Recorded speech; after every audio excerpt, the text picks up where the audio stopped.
दरवर्षीप्रमाणे याही वर्षी पेण कोळीवाड्यातून आई एकविरा देवीची मानाची पालखी कारल्याला निघाली असून यंदा देखील मान पेण कोळीवाड्याच्या पालखीला आहे।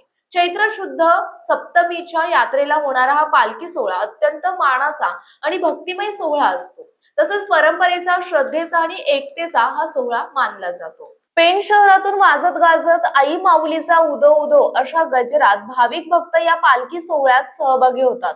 यंदा पेणची ओळख असलेल्या गणपती बाप्पाच्या मूर्तीसोबत पालखीला सजवण्यात आले होते, त्यामुळे हा पालखी सोहळा खूपच नेत्रदीपक असा पाहायला मिळाला।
पेण प्रतिनिधी किरण बांधनकर।